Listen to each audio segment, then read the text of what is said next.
Well, it's always been a building that I've loved, this studio. So when it became a project, it was kind of magical. There are wonderful photographs from the early 20th century showing the whole of this beachfront occupied by buildings like this, which are basically fishermen's cellars with painter studios over the top of them. And this is the last remaining one of its kind. The 10 studios that were in there weren't paying enough rent to basically keep a big building facing the Atlantic, a big timber building like a ship at sea, to keep it properly maintained. So it really was quite in a dangerous and desperate state. And it was saved basically by the trust, the Borlée Smart Trust, who purchased it when it was threatened earlier and kept it going. So the project really was to fix the building without destroying the character that we all loved in the building. I'm the first architect who's ever touched this building. It's been built by fishermen, carpenters, boat builders, whoever was around, miners. And the general agreement that was reached, which I think was quite unusual for English heritage, was that we were trying to save a continuous way of life where painters and fishermen coexisted along this beach ever since the 1880s, when Whistler and Sargent came and said the light is wonderful here. That's what it was all about. It's quite an amazing building, and the project was interesting because I think what pleases me is that people come in and say, well, where's the architecture? And the answer to that is, right, we've done our job, absolutely right, because the last thing you want to do with something like this is to be clever.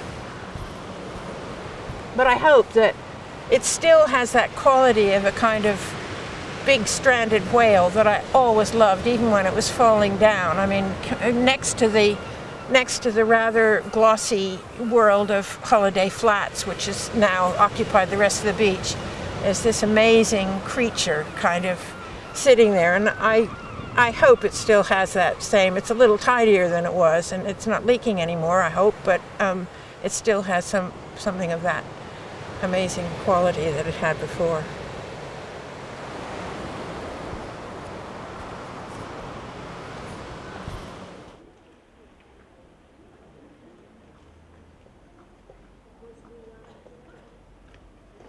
These studios are really what this building's about. It always astonishes people when they come in off the street, little domestic doorway, and they go into what they think is going to be a small space, and suddenly they're in this view of this kind. At high tide, it is like being in a ship at sea, because the high tide mark, you don't even see beach.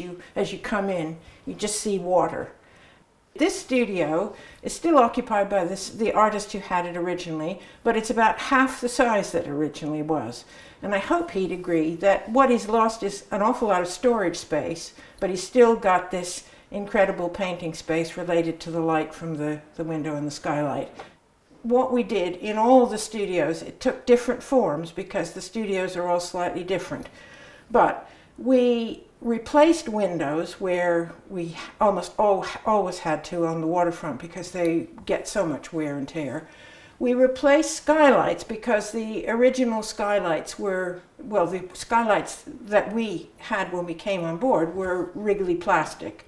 And so we looked at early photographs which clearly had some form of sort of patent glazing on 2x4s, so we went back to that.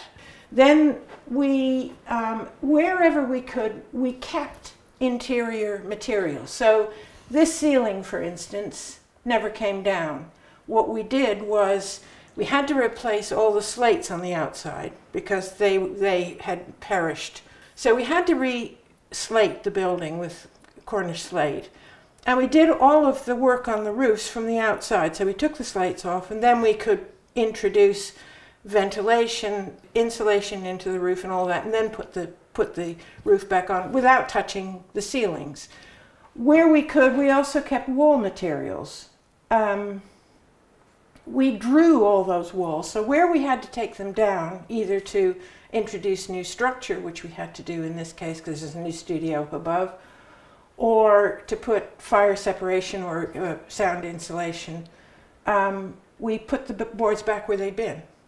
John came in and was tickled to find that he could find the edges of an old painting on that wall. You know, he still had his old wall. We looked at all of the boarding, the original boarding, and the dimensions of the original boarding, there were several different dimensions of board, and we introduced our own dimension for the new boardings. So new boards are larch. Some of them have been painted. Some of them have been left. John quite liked that wall of larch. Where we had to replace structural timber, we managed to get Colombian pine or Douglas fir from Cornish valleys. So we did what we could to use local materials. What we then introduced was track lighting, so that each studio could decide whether they wanted fluorescent light or spotlights or suspended lights or whatever. You can hook whatever you want into the track. So that's a new ingredient. And the other new ingredient, which resurrects something that they all missed from the past, was wood-burning stoves, which they had originally been in all the studios. What we're trying to do here is not create a kind of cozy domestic interior. They're working studios. So there is some background heat, that radiator and some convectors up here provide it, that just keeps the building above 10 degrees, which means that you don't get condensation running all over the place, which is one of the problems with the deterioration of the old building.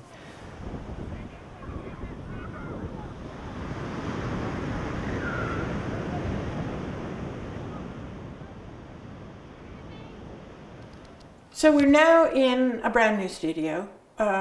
Within the beginnings of there's a bit of old roof here, but this entire bay, projecting bay, window, skylight, and sort of pitched roof is new. And this floor is at the level of the roof truss of the studio below. So it used to be a very high roof space, but not a usable space up here. So here, you know, all the boards are larch, but we just painted the whole thing white. I mean, we didn't want a larch. When it first went up, it felt a bit like a, I don't know, the Last Chance Saloon or something, so completely surrounded in reddish, knotty wood. So we just painted the whole thing.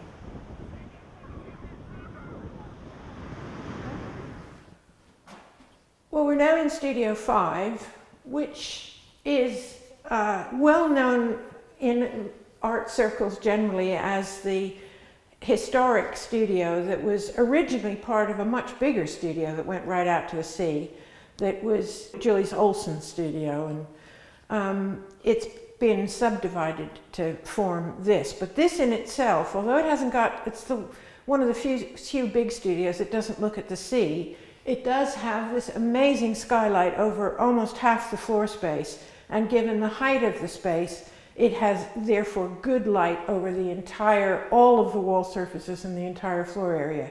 And that isn't true of most of the others, which are really lit from the sea end.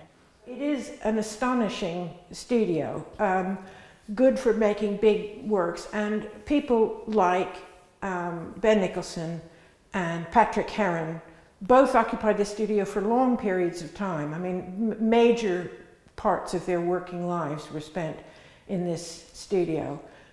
Because of the history of this studio, the conservation issues were slightly different, because there were thought to be some blobs of paint that might be Patrick Heron blue or Ben Nicholson gray, and there was a lot of discussion about how to deal with that. There's some funny little pencil grocery lists by Ben Nicholson in the little annex. So it was slightly different here. We really were trying not to touch this room.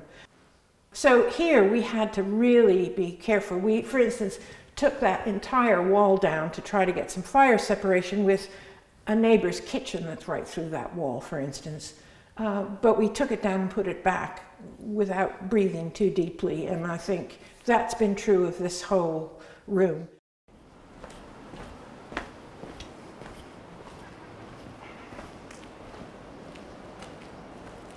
So we are now in the courtyard in the middle of the block. The green doors all lead into fisherman's territory. It's difficult to understand this building unless you remember that that window, that middle floor up there is actually at street level. So from street level, the building drops down 2 floors down to the beach.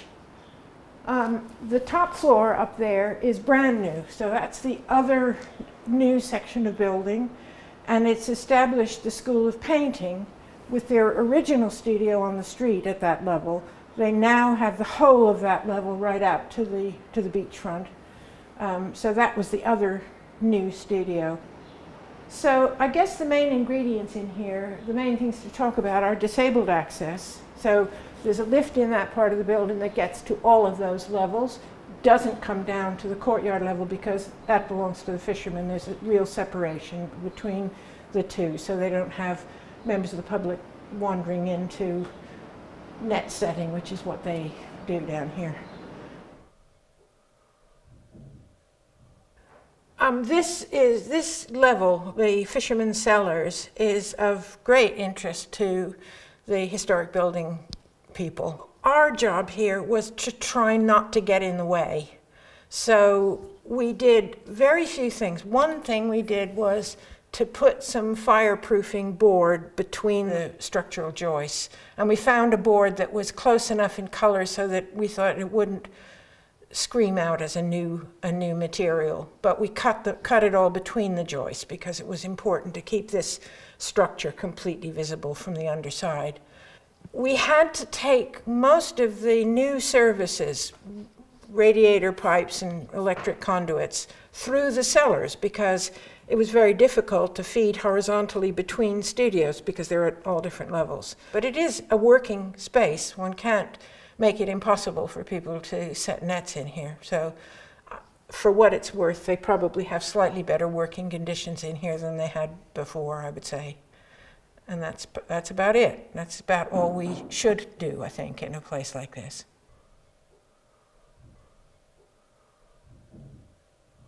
Actually, it's been a huge privilege to play with this building because it's such a beautiful place with the kind of absolutely redolent of the history of St. Ives, which is a fascinating place in itself. And so it's been fascinating to get to know it board by board and to be able to look at it at that proximity in a way, and then to step back and look at it again close up.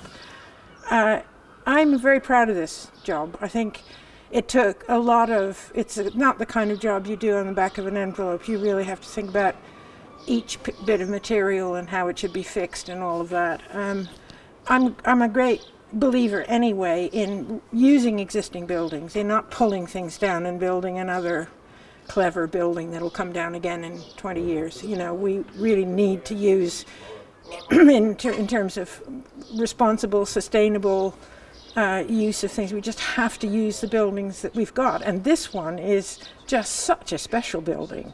I think it's absolutely right that we look at our buildings with the kind of care that you have to spend on something like this. And I'm very lucky to have been the one to do it. So it's been great. I miss the excuse to come and play with it, really. But it seems to be getting on with life, which is what it was all about. Yeah.